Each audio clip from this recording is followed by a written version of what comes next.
Welcome friend, आप सभी लोगों का स्वागत है। आज 23 नवंबर है, तो दैनिक जागरण के राष्ट्रीय संस्कृत न्यूज़पेपर में पीटी मेंस और इंटरव्यू और इन कौन कौन से न्यूज़ को कवर किया गया उसे हम लोग देखेंगे, आगे बढ़ेंगे। आगे बढ़ने से पहले आप यूट्यूब चैनल को जरूर सब्सक्राइब कीजिए, शेयर कीजिए, सपोर्ट कीजिए, बेल आइकन को भी दबाएं ताकि सभी नोटिफिकेशन सबसे पहले आप तक पहुँचे। और युक्ति आईएएस ऐप को जरूर डाउनलोड कीजिएगा। वेबसाइट विजिट कर सकते हैं www.yuktiias.in पर। आप हमें वहाँ पा सकते हैं और हमें वहाँ देख सकते हैं, वॉच कर सकते हैं। चलिए न्यूज़ को आगे बढ़ाते हैं। हालांकि बहुत दिनों के बाद हम लोग फिर से मिल रहे हैं। कुछ व्यस्तता हो गई थी जिसके कारण मैं नहीं ले पा रहा था। हालांकि पीडीएफ आप लोगों का की पॉइंट का जो है आपको अपडेट किया जा रहा था ऐप पर, तो की पॉइंट को आप लोग लगातार देखते रहिएगा, वॉच करते रहिएगा। रिपीट न्यूज़ होता है, इसलिए चीज़ों को ज़्यादा पैनिक होकर चीज़ों को कवर मत कीजिएगा। बस जो चीज़ें दी जा रही हैं उसको आप अच्छे से रेगुलर बेसिस पर चीज़ों को कवर करते चलिए। और आज से आप लोग का डेली जो टेस्ट है 2 को टॉपिक का, वो आप लोगों से ऑर्गेनाइज कराया जा रहा है 69 बीपीएससी के जो मेंस देने वाले अभ्यर्थी हैं उनके लिए। तो आप सभी लोग आप उसमें ज्वाइन कर लीजिएगा और चीज़ों को कवर कर सकते हैं। डेली 2 टॉपिक आप लोग को दिया जाएगा। आज करंट अफेयर्स का है तो उसका लाभ लीजिएगा। चलिए आगे बढ़ते हैं। देखिए, दीपावली के जो जस्ट दिन दूसरे दिन ही हादसा हुआ था यह, और उस पर श्रमिकों को निकालने का प्रयास किया जा रहा है। ये न्यूज़ अपडेट है, थोड़ा सा अपडेट रहिएगा। इस सब प्रकार के न्यूज़ से आपसे केस स्टडी से पूछ सकता है। केस स्टडी, हम इस प्रकार की घटनाओं से क्या हम सीख सकते हैं, किस प्रकार की प्रशासनिक भ्रष्टाचार किस प्रकार से होती है या अनियमितता किस प्रकार से होती है, इस प्रकार से आपको प्रश्न क्रिएट किए जा सकते हैं जिसका आपको लाभ कहाँ होगा, इंटरव्यू के दरमियान होगा। केस स्टडी को आप अच्छे से इम्प्रूव करके जाते हैं तो आप इसे कहीं भी यूज़ कर सकते हैं। आप मेंस के किसी भी ऐसे पेपर में आप यूज़ कर सकते हैं केस स्टडी को, या तो इंटरव्यू के पोर्शन में भी आप इसे यूज़ कर सकते हैं और देख सकते हैं। तो चलिए आगे बढ़ेंगे। आगे बढ़ते हैं तो कुछ चीज़ें नज़र आएंगी। सबसे पहले तो गाज़ा में आज रुकेगी लड़ाई, अर्थात वहाँ पर कुछ सीज़ फायर किया गया है, अर्थात वहाँ पर कुछ दिनों के लिए संघर्ष विराम को सहमति बनी है। तो ध्यान रखिएगा कि यह यूपीएससी के जीएस पेपर 2 द्विपक्षीय और बहुपक्षीय संबंधों से भी जुड़कर मामला बनता है। तो इसे देखिएगा कैसे किसी राष्ट्र के द्वारा किए गए कार्य से अन्य राष्ट्र पर कैसे प्रभाव पड़ता है। तो यहाँ पर संघर्ष विराम इजराइल हमास युद्ध में हो रहा है। ध्यान रखिएगा, मैं बार बार बोलता हूँ कि फिलिस्तीन यहाँ नहीं नाम आ रहा है, इसलिए हमास को संदर्भ समझिएगा।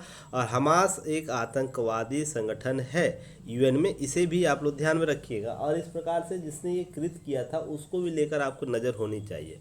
कुल मिलाकर बात यह की जा रही है कि जो संघर्ष विराम हो रहा है, गाजा पट्टी में लड़ाई रुकी है कुछ दिनों तक। अब जो बंधक बनाए गए थे वो अब क्या किए जाएंगे, एक दूसरे को सुपुर्द किए जाएंगे। फिर हमास के लोगों को पकड़ा गया था फिलीपींस के द्वारा, तो उसे वापस किया जाएगा। और फिलिस्तीन के लोगों को हमास के द्वारा पकड़ा गया था, उसे वापस किया जाएगा।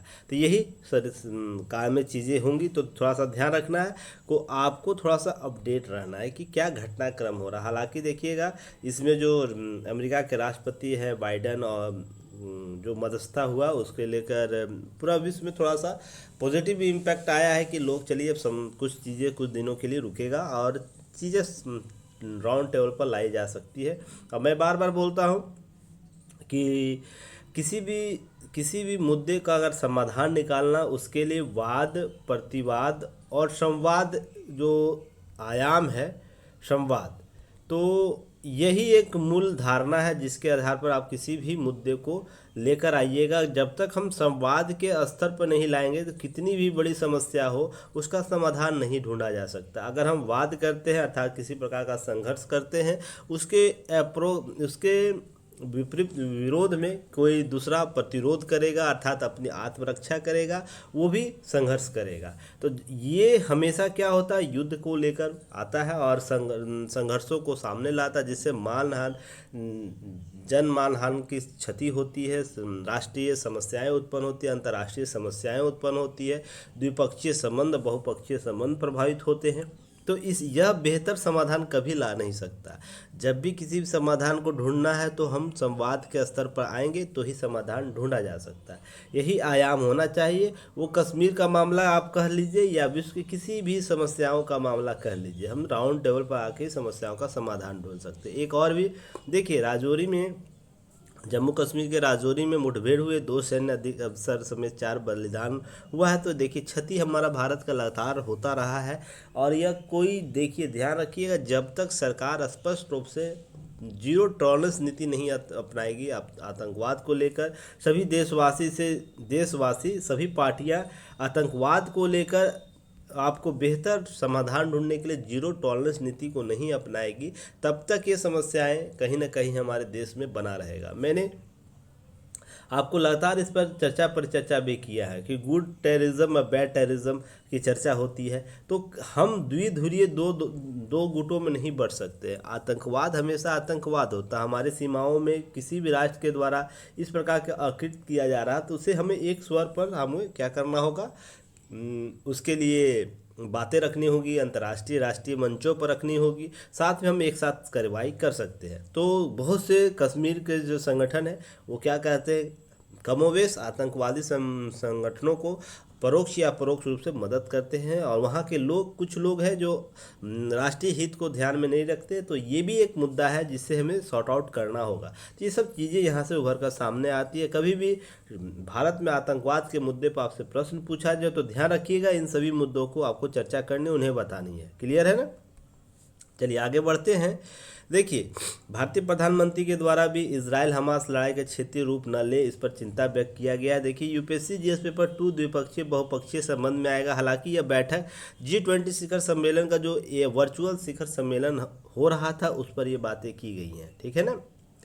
तो यहाँ पर ध्यान रखिएगा, सक्रिय आतंकवादी अतिवादी संगठन जो है हमास के कब्जे में बंधक रिहाई के स्वागत किया। और इस बैठक में जो G20 शिखर सम्मेलन हो रहा है उसका बैठक जो था वर्चुअल बैठक था। आपको पता होगा कि इस साल तक भारत का G20 शिखर सम्मेलन का अध्यक्षता कर रहा है।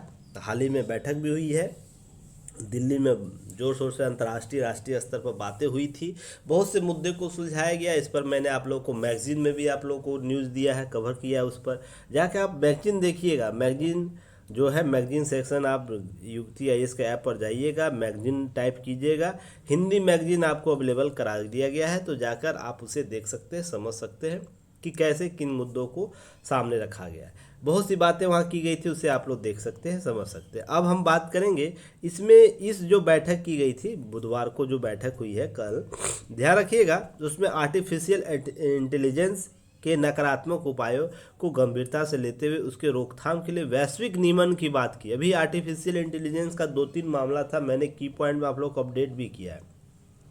साउथ की एक एक्ट्रेस है, उनका AI के माध्यम से उनके फेस को बदलकर कुछ बर्गल फोटो वीडियो शेयर किया गया था। उसके बाद कुछ और भी घटनाक्रम आया, कैटरीना कैफ की घटनाक्रम आया। तो इस प्रकार से जानी मानी लोगों के लिए क्या होता, AI का दुरुपयोग किया जा रहा है। तो यह किसी भी देश और संपदा के लिए क्या होता है, नुकसान हो सकता है। मान लीजिए किसी राष्ट्राध्यक्ष का भी ऐसा बना दिया जाएगा, किसी भी अनैतिक कार्यों में अगर कोई व्यक्ति लिप्त है और उसे क्या किया जा रहा है, इस प्रकार से किसी प्रधानमंत्री का, किसी राष्ट्रपति का, किसी राष्ट्राध्यक्ष के प्रमुख का फोटो एडिटिंग करके आपको टूल्स उपयोग करके क्या किया जा रहा है, AI के माध्यम से कर दिया जाता है। तो कहीं ना कहीं राष्ट्रीय प्रश्न बन जाएगा। तो इस सभी समस्याओं को, नकारात्मक प्रभाव को रोकने के लिए, इस पर रोकथाम करने के लिए कुछ प्रयास किए जाने चाहिए। इसी संदर्भ में AI के नकारात्मक प्रभाव को रोकने के लिए वैश्विक नियमन की बात प्रस्ताव रखा गया। साथ ही ग्लोबल साउथ देशों की आवाज़ उठाते उन्हें सहस्राब्दी लक्ष्य अर्थात सामाजिक और आर्थिक विकास के लिए संयुक्त राष्ट्र द्वारा जो मानक तय किए गए थे, SDG गोल, उसको प्राप्त करने के लिए किस प्रकार से मदद की जा सकती है, किस प्रकार से उन्हें सस्ती और फंडिंग मुहैया कराई जा सकती है, इसको लेकर बातें परिचर्चा हुआ। तो 2-3 बातें आप लोग चलिए कमेंट सेक्शन में बताइएगा। आर्टिफिशियल इंटेलिजेंस क्या है इसको बताइएगा, इसके पॉजिटिव और नेगेटिव इम्पैक्ट को भी बताइएगा कमेंट सेक्शन में। दूसरा, SDG गोल क्या है, इसके लक्ष्य क्या क्या है, कितने लक्ष्य निर्धारित किए गए, मेन और सब टॉपिक कितने लक्ष्य इसके हैं, साथ ही साथ इसकी पूर्ति के लिए क्या है, क्या स्थिति है, स्टेटस है। मैं इस पर आपको रिपोर्ट भी दिया हूँ, मैगजीन में आप लोग को अवेलेबल कराया था, तो जाके आप देख सकते हो, उसे पढ़ सकते हैं। साथ ही साथ आप मुझे यह भी बताइएगा G20 शिखर सम्मेलन का अगला बैठक कहाँ हो रहा है, अगला बैठक जो है कहाँ होगा, G20 शिखर सम्मेलन का नेक्स्ट बैठक जो होने वाला वो कहाँ होगा। अब बात यहाँ होगी पश्चिम एशिया में भी इस अस्थिरता की उत्पत्ति, अर्थात जो पश्चिम एशिया कहने का मतलब है कि जो मिडल ईस्ट है उसकी बात हो रही है, उसके आसपास के देशों की बात हो रही है, इजराइल की बात हो रही है, फिलिस्तीन की बात हो रही है, लेबनान, ये सब की बातें हो रही है। वहाँ पर बातें हो रही हैं कि किस प्रकार से हमें रोकना होगा कि पश्चिम एशिया क्षेत्र में असुरक्षा अस्थिरता को लेकर सभी चिंता का विषय है, और हमारा एक साथ आना इस बात का प्रतीक है कि सभी मुद्दों के प्रति संवेदनशील, ऐसी बातें की गई है G20 शिखर सम्मेलन में। तो कुल मिलाकर बात यही हो रही है कि यह जो मुद्दा है हमास और इजराइल का, कहीं ना कहीं अंतर्राष्ट्रीय स्तर पर लोग चिंतित है, उसका समाधान ढूंढने का प्रयास कर रहे हैं। अब देखिए एक टॉपिक है मुफ्त रेडियो, इस पर मैं कितनी दफ़ा आप लोग को न्यूज एनालिसिस किया हूँ मुझे भी याद नहीं, लगभग 5 से 6 बार तो जरूर कर चुका हूँ। इसका की पॉइंट हर एंगल से आप लोग को अवेलेबल करा दिया गया है दैनिक जागरण न्यूज़पेपर एनालिसिस के पैकेज में। जाइएगा वहाँ पर आप पैकेज ले सकते हैं। आप लोग मात्र 999 रुपये आप लोग को पेड करना होगा, जिसमें फैसिलिटी क्या दी जाती है आप इसे समझिएगा। केवल 999 रुपया से 1 साल का आपको क्या दिया जाता है, 1 ईयर का वैलिडिटी के साथ सब्सक्रिप्शन दिया जाता है। साथ ही साथ आपको क्या दिया जाएगा, की पॉइंट अपडेट दिया जाएगा। आपको जितने भी इम्पोर्टेंट की पॉइंट है जो आपको एग्ज़ाम ओरिएंट है, महत्वपूर्ण की पॉइंट आपको दिए जाएंगे। आप उसे केवल उसको देखकर बार बार रिवाइज कर कर अपना की पॉइंट बनाइए और एग्ज़ाम में उसे हूबहू उतार के आइए, आपका सिलेक्शन ज़रूर होगा। और जो लोग ऐसा किए हैं उनका सिलेक्शन हो रहा है, ऐसा नहीं कि नहीं हो रहा। और युक्ति आई इस पर सबसे बेहतर पैकेज आपको यही उपलब्ध कराया गया है जो लगातार आपको दैनिक जागरण कराया जाता है, जिससे पेपर 1, 2, 3, 4 आपको सारे यूपीएससी के सारे पेपर कवर होते हैं। स्टेट पीसीएस के पेपर भी आपको इसी से कवर होंगे, तो आप इसको ध्यान रखिएगा, चीज़ों को कवर करने का प्रयास कीजिएगा। अब मुझे नहीं लगता 999 बहुत बड़ी राशि है, 1 साल तक के लिए 1 रुपये के 2 रुपये के हिसाब से भी आपको कम मात्रा में पड़ेगा। ध्यान रखिएगा, चीज़ों को ध्यान में रखिएगा, इन सब चीज़ों को लेकर जाइए, की पॉइंट देखिएगा ऐप पर।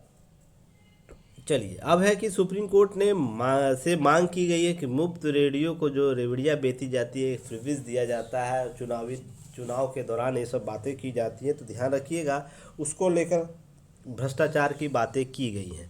इन सब चीज़ों को लेकर ध्यान रखना है आपको, थोड़ा सा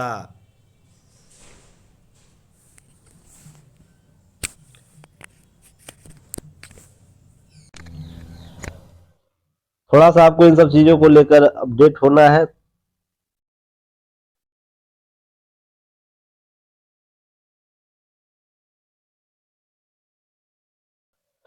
तो इसी को आगे बढ़ाते हुए समझने का प्रयास कीजिएगा। यहाँ पर बात की जा रही है सुप्रीम कोर्ट के द्वारा फ्रीबीज मुफ्त रेडियो की बात हो रही है, भ्रष्टाचार माना जाए ऐसी बातें रखी गई है। और इस पर मैं जो लगातार आप लोगों को हर एंगल से चीजों को कवर किया उसे ध्यान रखिएगा आप लोग। यहाँ पर धारा जन प्रतिनिधि अधिनियम जो है उसकी धारा 123 की चर्चा बार बार हो रही है, जहां पर आचरण यानी भ्रष्टाचार या मतदाताओं को रिश्वत देने के संदर्भ में चीजें हो रही हैं। तो आपको ये आर्टिकल लगातार चर्चा में रहेगा, इसे ध्यान रखिएगा आप लोग। रीजन उसके पीछे है कि जो मुफ्त रेडियो है उस पर न कुछ चुनाव सुधार के मामले में इस बार डिसीजन आएगा। और देखिएगा 2 चीजें ध्यान रखिएगा इसमें। एक पहली तो बात यह रखिएगा कि किसे माना जाए मुफ्त रेवड़िया, ठीक है ना, किसे माना जाए मुफ्त रेवड़िया अर्थात मुफ्त की घोषणा हम डायरेक्ट बोल दीजिए, या किसे माना जाएगा लोक कल्याणकारी की योजनाएं। देखिए कोई भी पार्टी अगर आती है तो अपना वो विजिट बताती है कि मैं आने वाले समय में क्या क्या काम करूंगा, ठीक है ना, उसके लिए कुछ वो घोषणाएं करती है कि मैं इतना रुपया पेंशन दूंगा, इतना रुपया किसानों को मुफ्त चीजें दूंगा। तो क्या यह लोक कल्याणकारी योजनाओं के संदर्भ में आएगा या तो क्या यह मुफ्त रेडियो आएगा? तो मैंने इस पर आप लोगों को पहले भी न्यूज एनालिसिस कराया हूँ, ऐसा नहीं कि पहली बार न्यूज एनालिसिस इस संदर्भ में हो रहा है। तो यहाँ पर 2-3 चीजों को ध्यान में रखना है कि क्या यह लगातार जो कराया जा रहा है, अगर हम इसे लोक कल्याणकारी योजनाएं मान लेते हैं और यह लगातार किसी पार्टी विशेष के द्वारा यह जीत का एक तकनीक बना लिया जाए तो क्या यह मुफ्त रेवड़ियों के संदर्भ में आएगा या लोक कल्याणकारी के संदर्भ में आएगा, तो इसे समझने का प्रयास कीजिए। इसी मुद्दे पर लेकर माननीय न्यायालय में यह बातें गई हुई है, किसी पार्टी के द्वारा पीएल किया गया, उस पर बातें परिचर्चा हो रही है। जब तक निर्णय नहीं आता उस पर फिलहाल क्या करना है, कुछ चीजों को समझना है, क्या क्या बातें हो रही हैं, अंतिम निर्णय डिसीजन आने के बाद। फिलहाल ध्यान रखिएगा, मुफ्त रेडियो के नाम पर कल्याणकारी योजनाओं का निशाना बनाया जा रहा है या बनाने की प्रयास किए जा रहे हैं, ऐसी बात हो रही है। वहीं एक वकील जो है प्रशांत भूषण जी के द्वारा यह कहा जाना कि मुफ्त रेडियो और कल्याणकारी योजनाओं में अंतर है, यह भी बात आपको ध्यान में रखनी होगी। दोनों दो चीजें हैं, किसी न किसी रूप से हमें इस संदर्भ को समझने की जरूरत होगी। वहीं 2013 में एक सुप्रीम कोर्ट के मामले गए थे जिसमें एस सुब्रमण्यम बालाजी का मामला था, फैसला उसमें आया था जिसमें जनप्रतिनिधि कानून की धारा 123 के तहत भ्रष्ट आचरण नहीं माना, इस प्रकार की जो मुफ्त चीजें दी जाती है उसको भ्रष्ट आचरण नहीं माना जाए। यह 2013 की बात है, पर 2013 से 10 साल बीत गया, 2023 चल रहा है, स्थितियां बदल चुकी है, परिस्थितियां बदल चुकी हैं, तो उसके अनुसार हमें चीजों को समझना होगा, देखना होगा, उसके अनुसार नियम कानून बनाने होंगे। अब इसी के संदर्भ में सुप्रीम कोर्ट के फैसले में याचिका में एक सवाल आया जहां पर उठाया गया कि किस प्रकार से पूर्ण विचार की मांग आपको हो रही है। सुप्रीम कोर्ट जटिलता व्यापकता के पूर्व कैसे 26 अगस्त 2022 को यह विचार आया था, 3 न्यायाधीश पीठ में आया था, ये सब बातें अपडेट हो रही है। तो ध्यान रखिएगा, कुल मिलाकर धारा 123 की चर्चा हो रही है जहां पर हम भ्रष्टाचार अर्थात चुनाव आयोग को भ्रष्टाचार के मामले के संदर्भ में बातें उभर कर सामने वेट हो, अभी बातें बहस होगी सुप्रीम कोर्ट में, क्या क्या चीजें उभर कर आएगी, हम लोग वेट करेंगे।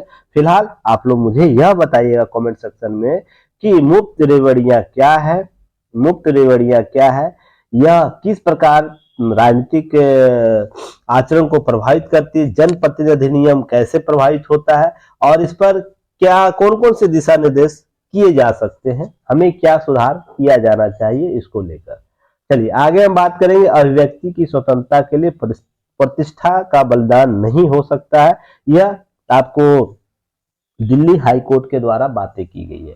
देखिए दिल्ली हाई कोर्ट में एक मामला है, मुख्य सचिव दिल्ली के जो मुख्य सचिव और वहां के सरकार की, जहां पर कुछ बातें उभर कर सामने किसी व्यक्ति विशेष पर हम क्या कर सकते हैं, अभिव्यक्ति की आजादी। याद हो आप लोगों को, मैंने आप लोगों को बताया था कि व्यक्ति की आजादी व्यापक है पर यह मौलिक कर्तव्यों से घिरा होना चाहिए। कोई भी व्यक्ति अपने बातों को लेकर स्वतंत्र है, कोई भी बात कर सकती, किसी भी सीमा में जाके कर सकती है, पर उसके लिए हमें यह ध्यान रखना होगा कि हम जिसके लिए यह बातें बोल रहे हैं, जिस पक्ष के लिए बोल रहे हैं, जो व्यक्ति या व्यक्ति समूह से संबंध है, क्या उसकी व्यक्ति की गरिमा और प्रतिष्ठा इससे प्रभावित हो रही है।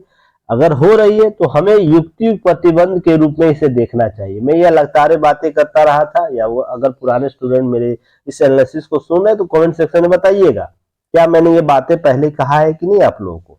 तो यही बात देखिए माननीय जो हाई कोर्ट है उनके द्वारा यह बातें की जा रही है कि निसंदेह अभिव्यक्ति की स्वतंत्रता है, लेकिन दशकों में अर्जित किसी व्यक्ति की प्रतिष्ठा को अभिव्यक्ति की स्वतंत्रता की वेदी या बलिदान नहीं किया जा सकता। कहने का अर्थ सेम वही है कि हम अभिव्यक्ति की आजादी इतना नहीं दे सकते हैं कि किसी व्यक्ति विशेष की प्रतिष्ठा या उसकी गरिमा प्रभावित हो जाए। सिंपल सा अर्थ जो मैंने पहले आप लोग को समझाया है वही बातें यहाँ न्यायालय के द्वारा बातें की गई है। इसे आप लोग देखिएगा, समझ में रखिएगा। जो बातें मैं आप लोगों को बोलता हूँ कहीं ना कहीं वो चीजें आने वाले समय में कहीं ना कहीं चीजें उपयोग में आती है, तो आप उसे चीजों को संग्रह करते चलिएगा ताकि आप लोग को लाभ हो सके। अब देखिएगा यहाँ पर द्विपक्षीय संबंध में, बहुपक्षीय संबंध में यूपीएससी जीएस पेपर 2 में बाल्टिक देश भारत में करेगा निवेश। तो सबसे पहले आप लोग को यह जानना होगा कि बाल्टिक देश है क्या। तो ध्यान रखिएगा, बाल्टिक देश प्राय उन देशों का समूह है जो डेनमार्क, एस्टोनिया, फिनलैंड, आइसलैंड, लतारिया और लुथियानिया, नॉर्वे, स्वीडन, यह सब देश नॉर्डिक बाल्टिक देशों की श्रेणी में आते हैं। और यह सब देश हमेशा आप देखते होंगे किसी प्रकार का सूचकांक आता है तो उसमें सर्वोच्च स्थान प्राप्त करते हैं। वहां राजनीतिक स्थिरता बनी रहती है जिस कारण ये सब होता है। तकनीकी तौर पर वो हम लोगों से बेहतर है और स्वतंत्र लोकतंत्र को बढ़ावा देते हैं। तो यह चीजें कहीं ना कहीं उन्हें बेहतर बनाता है। और उन देशों के सामने देखिए, भारत की प्रधानमंत्री जो थे पिछले वर्ष मई में दौरा किए थे, जिनके साथ म्यांमार, नॉर्वे, स्वीडन, फिनलैंड और आइसलैंड के साथ अलग अलग प्रमुखों के साथ बात हुई थी। हमारे द्विपक्षीय संबंधों को बढ़ावा देने की बात हो रही थी। हालांकि ध्यान रखिएगा, बफोर्स घोटाला एक नाम आपको आता होगा। बफोर्स घोटाला स्वीडन के साथ जुड़ा हुआ मामला था, जिसके बाद 3 दशक तक हमारे रिश्ते खराब रहे थे, जिसके बाद हम पुनः पटरी पर लाने का प्रयास कर रहे हैं, ताकि हम लोकतंत्र को और भी बेहतर तरीके से समझ सके, लोगों तक उसकी सेवाओं को पहुंच बना सके। साथ साथ तकनीकी जो हम तकनीकी कर रहे हैं उसको इंटरनेशनली हम उसे लोगों के साथ जोड़ सके। तो यह भी कहीं ना कहीं बेहतर है। हमारा आर्थिक विकास हो रहा है, उसकी मोबिलिटी की जा सकी, ये सब बातें हो रही है। तो देखिए, यहाँ पर उच्च स्तरीय बैठकें हुई थी, हो रही है, जो हमारे विदेश मंत्री एस जयशंकर जी के द्वारा सभी भागे ले रहे। तो यही सब बाल्टिक क्षेत्रों के साथ उभर कर सामने आया। तो अभी अपडेट में आपको बस यही रखना है कि हम किन किन क्षेत्रों में हम कर सकते हैं बेहतर प्रयास करें। द्विपक्षीय कारोबार हमारा कितना है, पीटी फैक्ट में आप देख सकते हैं। तो यह सब आपको की पॉइंट में अपडेट हो जाएगा। ये सब लगातार पढ़ने की जरूरत नहीं है, मैं आप पेपर में देख लीजिएगा इसे, ठीक है। चलिए आगे हम बात करते हैं। पीटी फैक्ट के तौर पर देखिएगा, भारत के कैग बने यूएन लेखा परीक्षक पैनल के उपाध्यक्ष। तो यह पीटी फैक्ट के तौर पर पूछा जाएगा। तो सबसे पहले यह आप लोग मुझे बताइएगा, कैग जो हमारे जो गिरीश चंद्र मुर्मू जी है, वो भारत के किस क्रम के कैग बने हैं, मतलब उनका क्रम क्या है, यह मुझे बताइएगा। इससे पहले वो किस राज्य के राज्यपाल थे, किस केंद्र शासित प्रदेश के राज्यपाल थे, हमें मुझे बताइएगा। वो उस केंद्र शासित प्रदेश के कौन से क्रम के राज्यपाल थे। ये सब पीटी फैक्ट है, आप लोगों को जरूर प्रश्न पूछा जा सकता है। कैग क्या होता है, यह मुझे बताने का प्रयास कीजिएगा। कैग की शक्तियां भारतीय संविधान में किस अनुच्छेदों में वर्णित है, यह भी मुझे बताइएगा। चलिए आगे बात करते हैं। देखिए, संयुक्त राष्ट्र लेखा परीक्षक में 24 के लिए चुना गया इनको है। चयन की बाहरी ऑडिट जो प्रति उच्चतम मानकों के प्रति भारत की प्रतिबद्धता वैश्विक ऑडिट परिदृश्य के आकार को रखते हुए यह सक्रिय भूमिका रेखांकित करता है। यह बातें की जा रही है कि यह बहुत बड़ा पद होता है। ध्यान रखिएगा, 21 नवंबर को न्यूयॉर्क में संयुक्त राष्ट्र मुख्यालय में आयोजित बाहरी लेखा परीक्षकों के पैनल के 73वें सत्र में भाग लेने गए थे, जहां पर इन्हें बाहरी लेखा परीक्षक के पैनल के वैश्विक स्तर पर 12 सर्वोच्च ऑडिट संस्थानों के प्रमुख शामिल थे। ध्यान रखिएगा, विश्व का 12 सर्वोच्च ऑडिट संस्थान, जिसमें कैग का नाम आता है, ठीक है ना। भारतीय नियंत्रक लेखा परीक्षक जो होता है, कैग होता है, उसका भी नाम भारत का आता है। तो ध्यान रखिएगा, वो भी गए हुए थे इसी परिदृश्य में। तो उनके बाद इनको चुना गया कि कैसे ये काम करेंगे उपाध्यक्ष के तौर पर। अब इसमें कनाडा, याद रखिए कौन कौन शामिल हुआ था। कनाडा, चिली, फ्रांस, चीन, Germany, Bharat, Indonesia, Italy, Philippines, रूस, स्विट्जरलैंड, ब्रिटेन के प्रतिनिधि वाला एक पैनल संयुक्त राष्ट्र सचिवालय फंड कार्यक्रमों में विशेष एजेंसियों का ऑडिट करता है। कहाँ कहाँ करेगा, सचिवालय में करेगा, फंड जितने रिलीज किए जाते हैं उसका करेगा, कार्यक्रमों के जितने फंड रिलीज होते हैं उसके करेगा, विशेष एजेंसियों के ऑडिट करेगा, जो भी उसे दिया जाएगा उसे करेगा। ध्यान रखिएगा, जो कोर देश कॉम्पैक्ट फ्रांस की सर्वोच्च ऑडिट संस्था के पहले अध्यक्ष पीरे मिस्कोविसी संग बैठक की, और यहीं पर आपको मुर्मू जी को बनाया गया है उपाध्यक्ष, जो ऑडिट करेगा। ध्यान रखिएगा इन सबको लेकर ये सब चीजें। अब एक चीज और भी आपको ध्यान रखना है, यहाँ पर उभर का सामने आ रहा है, PML एक्ट जो है, जो prevention of money laundering act, आपको वो चर्चा में पुनः आया है। तो इसे अच्छे से देख के जाइएगा। इस पर मैंने आप लोगों को की पॉइंट भी दे रखा है, इस पर सारे न्यूज एनालिसिस भी हो चुका है। ईडी कैसे जांच कर रही है मनी लॉन्ड्रिंग के मामले में, क्या होता है मामला मनी लॉन्ड्रिंग का, इस पर भी मैं चर्चा कर चुका हूं। तो ये सब चीजें आपको क्या होगा, प्रीवियस वीडियो देखिएगा, प्रीवियस की पॉइंट देखिएगा, आपको नजर आएगा। अब जो नए स्टूडेंट है, मैं बार बार बोलता हूं कि जनवरी से लेकर आपको जो वर्तमान तक जो भी न्यूज आप लोग को अपडेट हो चुका है नवंबर तक, उसे जरूर एक बार रिवाइज करते रहिए। खाली समय मिले तो आप डेली फास्ट फॉरवर्ड पर न्यूज को कवर करते चलिए। रीजन उससे पीछे रिपीट हो जाएगा आपका पूर्ण, आपको ध्यान रखिएगा और फास्ट फॉरवर्ड करके देख लीजिएगा 2x पर या 3x पर केवल न्यूज को एक बार रिवाइज कर लेना है ताकि आप यह जान सके कि हालांकि न्यूज क्या चल रहा है, ठीक है ना। तो आप मुझे बताइएगा prevention of money laundering act क्या है, यह किन किन मामलों पर लागू हो सकता है, इसकी संवैधानिक स्थिति क्या है, ठीक है। बहुत से की पॉइंट आप लोग से पूछे जाते हैं पीटी फैक्ट के तौर पर, जिसे कमेंट सेक्शन में आप लोग को उत्तर देना चाहिए, आपको लगातार आपका लाभ होगा। चलिए आगे हम बात करेंगे। बिहार मंत्रिमंडल ने पारित किया विशेष दर्जे की मांग। देखिए विशेष दर्जे की मांग या विशेष राज्य के दर्जे की मांग लगातार चर्चा में रहती है, जहां पर बिहार मांग करता है। मैंने विशेष दर्जे के संदर्भ में की पॉइंट आपको दे रखा है, ठीक है ना। विशेष दर्जा क्यों नहीं दिया जा रहा है इस पर भी मैं चर्चा कर चुका हूँ, इसलिए बार बार रिवाइज करने की जरूरत नहीं है। आप पहले के वीडियो जाके देखिए, की पॉइंट को देखिए, रिवाइज कीजिए, और जो सीरियल वाइज आप लोग नोट्स बनाते होंगे उसको एक बार जरूर रिवाइज कीजिए, आपको सारी चीजें समझ में आ जाएगी। इसके लिए 2000 बार बार लोग बिहार सरकार बार बार केंद्र को भेजती है कि हमें विशेष राज्य का दर्जा दिया जाना चाहिए। विशेष राज्य के दर्जा की मांग क्यों जरूरी है, इसकी जानकारी जुटाने के लिए सरकार ने रघुराम राजन कमेटी बनाई थी, जिसमें कमेटी की रिपोर्ट सितंबर 2013 में आई थी। और उक्त तत्कालीन सरकार जो थी उसमें सरकार जो थी कांग्रेस की सरकार थी, उन्होंने क्या किया, ध्यान रखिएगा, आपको खारिज कर दिया गया था कि विशेष राज्य का दर्जा नहीं दिया जाएगा, उसके लिए क्राइटेरिया डिफाइन किया गया था, अब वित्तीय आवंटन किया जाएगा, ऐसे बातें हुई थी।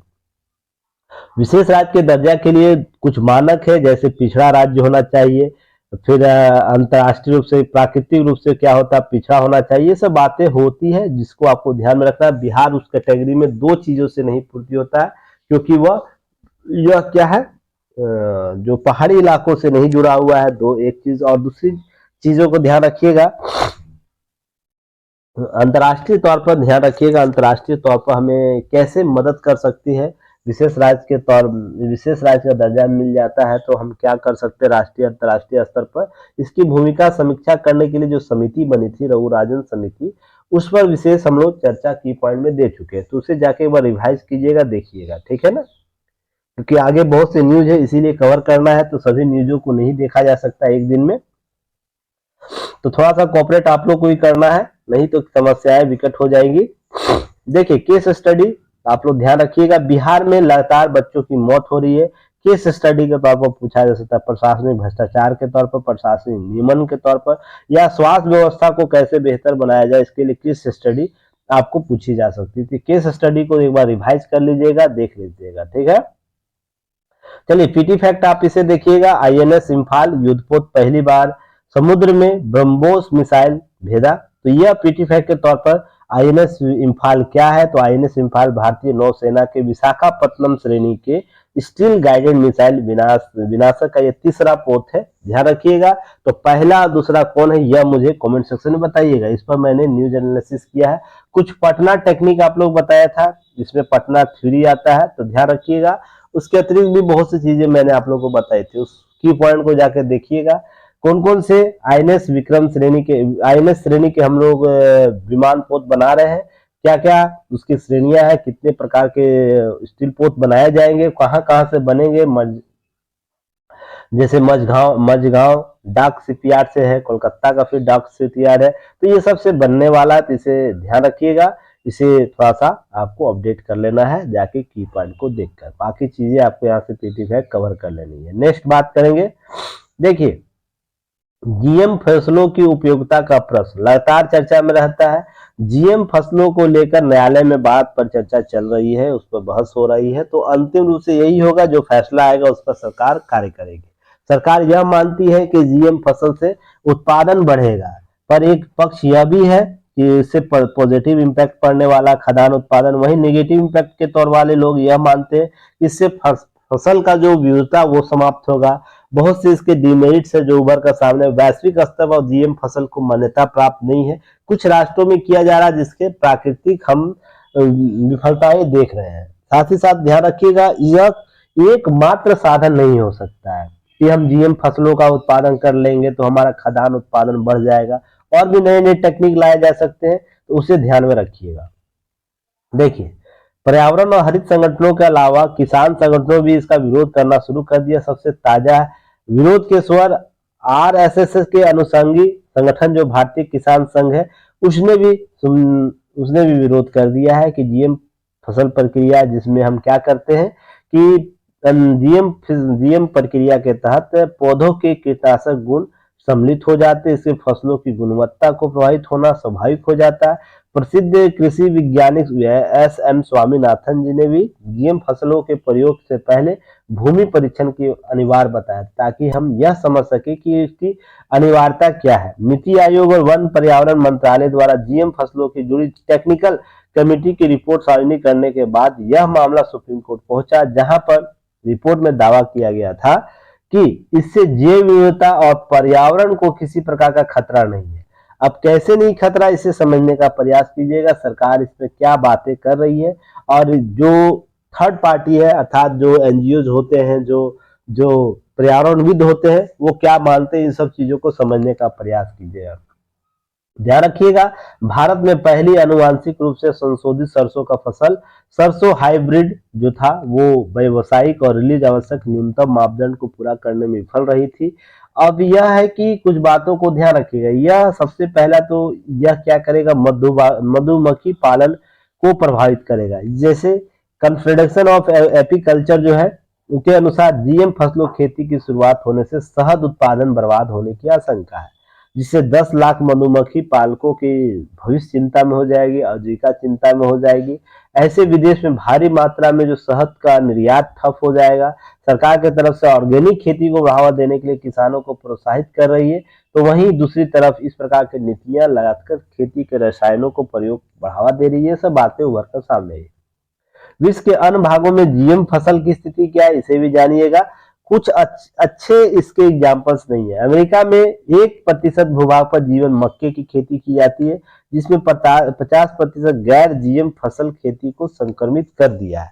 अर्थात हम 1% रोपे हैं तो उससे 50% जो है कुल जीएम फसल ने प्राकृतिक जो है खेती की जाती है, जो हाइब्रिड क्वालिटी के बीजों से जो की जाती है, उसको कहीं ना कहीं प्रभावित किया है। तो इस प्रकार चीन भी यहाँ पर चीन में जीएम फसल उत्पादन को बढ़ावा देने के लिए कार्य किए गए थे, तो वहां भी कोई बेहतर एग्जाम्पल हमें नहीं मिला जिससे जीएम के उत्पादन को बढ़ावा दिया जा सके।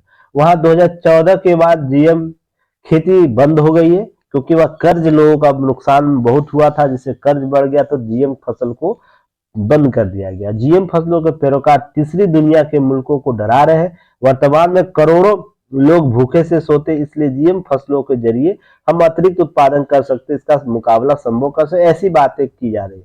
भारत खाद्यान्न में उत्पादन न सिर्फ आत्मनिर्भर हो गया है हो चला, बल्कि गेहूं, धान, सब्जी, फलों आदि में उच्च पैमाने पर निर्यात भी कर रहा है। ऐसी बातें हो रही है। यह देश के दुष्प्रचार अधिक है कि जीएम फसलों से कृषि उत्पादकता बढ़ाई जा सकती है। अगर हम 1951-52 की बात करें तो मात्र 4.2 करोड़ टन अनाज होता था, लेकिन आज जीएम तकनीक के ही 27 करोड़ टन उत्पादन हो रहा है। तो यह कहीं ना कहीं मात्रा स्थित है। इसी वर्ष केंद्र सरकार का अनुमान है कि यह आंकड़ा 27.25 करोड़ जाएगा। मात्र 0.5 करोड़ की वृद्धि होगी जीएम फसल से उत्पादन होते हैं। अब जीएम सरसों खाद्य तेलों में उत्पादन आत्मनिर्भरता आएगी, तो भारत खाद्य तेलों में 50 से 60% भाग आयात से पूरी करता है। ऐसी स्थिति है, तो भारत में सरसों की खेती 80 से 90 लाख हेक्टेयर क्षेत्र में होते हैं। अब बिहार और राजस्थान में यह पैदावार पहले से ही अधिक है। अगर आज देश खाद्य तेल आयात में विवश है, आयात करने के लिए विवश है, तो उसके पीछे केंद्र सरकार के फैसले हैं। अब केंद्र सरकार समग्र तौर से मानिएगा वर्तमान केंद्र सरकार ही नहीं है, ठीक है ना। वर्ष 1985-86 में केंद्र सरकार राजीव गांधी सरकार के द्वारा आयात पर निर्भरता घटाने के उद्देश्य से तिलहन प्रौद्योगिकी मिशन की शुरुआत की गई थी। अब उसका व्यापक परिणाम प्राप्त न हो सका, यह भी सरकार की खामियाजा है। शुरुआत तो कर दिया गया, पर उसका व्यापक परिणाम भी तो आना चाहिए था, जो नहीं आ सका। तभी तो हम जीएम फसल की बात कर रहे हैं, अधिक उत्पादन की बात कर रहे हैं। तो क्यों नहीं आया तिलहन प्रौद्योगिकी मिशन का हम व्यापक परिणाम नहीं पा सके, इसको लेकर कमेंट सेक्शन में बताइएगा, इसके ड्रॉबैक क्या क्या रहे थे। अब है कि विश्व व्यापार संगठन नियमों के आधार पर क्या है, आयात शुल्क को अधिनियम 300% रखने का विकल्प दिया था। यह अधिकतम जो शुल्क है आयात शुल्क 300%, तो यह भी कहीं ना कहीं नीतियां प्रभावित करती है। 1993 से 95 तिलहन उत्पादन दोगुना हो गया। भारत इस मामले में आत्मनिर्भर हो गया है। बातें हो रही है, अपनी जरूरतों का 97% उत्पादन करने में लगा है। फिर खाद्य तेल आयात शुल्क शून्य पर पहुंच गया, जिससे खाद्य तेल आयात बढ़ गया। ये सब बातें की गई। देखिए ध्यान रखिएगा, जीएम फसल की जब भी बात करेगी तो दो तीन चीजें आपसे पूछी जा सकती है। इसका पॉजिटिव इम्पैक्ट पूछा जा सकता है, दूसरा नेगेटिव इम्पैक्ट पूछा जा सकता है, सरकार की नीतियां क्या है यह पूछा जा सकता है, तीसरा वैश्विक स्थिति क्या है यह पूछा जा सकता है। वैश्विक स्थिति, यह क्या भारतीय कृषि को बढ़ावा दे सकता है। तो इसके सकारात्मक, पॉजिटिव और नेगेटिव इम्पैक्ट पूछे जा सकते हैं। ये सब बातें होंगी। क्या जीएम फसल लाने से किसानों की आय में वृद्धि की जा सकती है, तो आपको यहाँ से आपको प्रश्न पूछे जाएंगे। इन सब चीजों को देखिएगा, कवर कीजिएगा। चलिए फिर कल मिलते हैं एक नई न्यूज एनालिसिस के साथ। तब तक के लिए धन्यवाद। जय हिंद।